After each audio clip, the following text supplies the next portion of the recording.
She sang this song for Cubana Chief. Imagine how she was dressed. I've just watched that Helen several times. If you ask me, I would describe her as a content creator.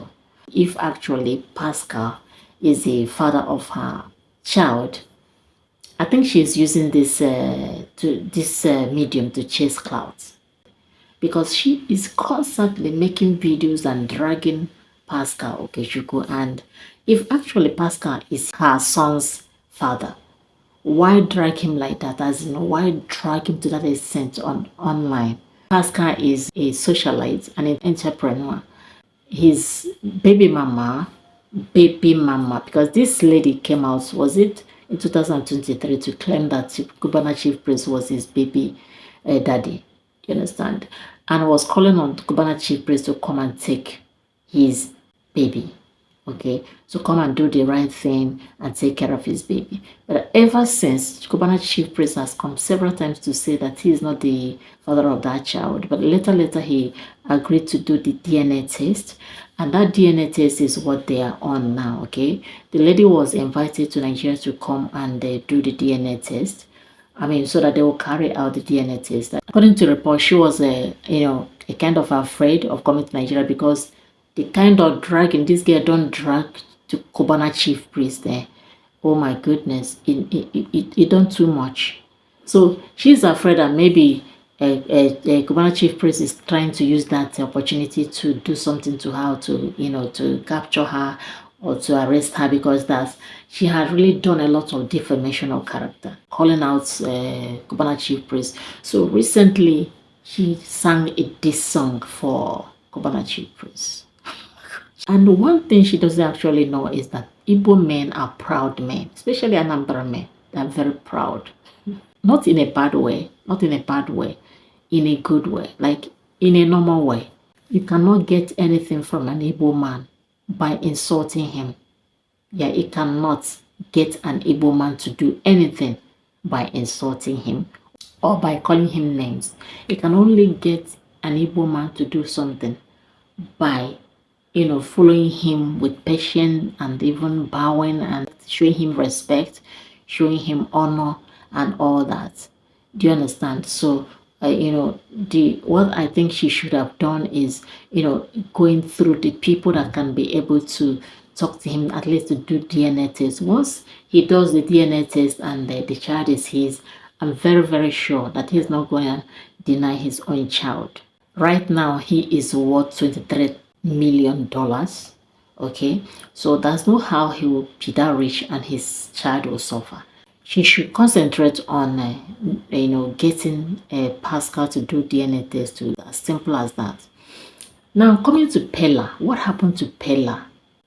What happened to Peller in Lagos? Peller is a social media personality with millions of followers on all social platforms, especially TikTok. The news said that he was abducted by 4 armed men after he went to buy some food. When the news first came, we were like, no, it's not Peller, man. It can't be. He's just a content creator. We were thinking that that's just skit, a skit that is getting a lot of views. Later, we heard from the people who are close to him that is not skit too, there's no content too, that this boy had actually been taken. He had actually been kidnapped. Some hours ago, the police department, Lagos State Police Department, said that Peller is safe. That Peller is safe in his house. And I'm like, what? Does it mean that thing he did was a prank or what? Does it mean that it's a prank? I said, if this is a prank, it's a dangerous prank, because if something like this happens to him in the future, people will take it as a prank and nobody will do anything about it. So, but we are yet to hear from Peller to know what actually happened. Because the video that I watched showed that these people came pointing gun at him, and he was telling them, why are you pointing gun at me, you know, and before they took him away. And later some of his friends went to his car and saw because he was on live stream when this thing happened. He was on live stream, so they saw the live stream and they said, they were just talking about how he had been kidnapped and all that. Now, before they now ended the live stream. Now, later again, some people started talking, saying it's true. Some people said it's not true. Before the police department now came and said that Peller is safe, that nothing was taken from him, that he's intact, his car is intact, his phone is intact, everything is. So, but thank God that he's safe. Nobody prays to go to that kind of place. So I'm happy for him that he's safe. I don't wish that even to my enemy. So a young man was talking to fellow men and said, please, men, if it's night, once it's night, please get into your house. Once it's 4 p.m., start going back to your house. No say, hold you on the way. Once it's 4 p.m., start going back to your house. Start running back to your house. Avoid nightlife for now, because Nigeria, as we did now, is very, very dangerous. So this man was just talking, and I was listening. I said, it's true. But with men here, with these people here, they are so glued to nightlife that they can never, ever let go of nightlife. Every day, things keep happening to tell us that, look, we have to take action to make sure that we protect our lives. But some of us will never hear. Anyways, that's all for today's story.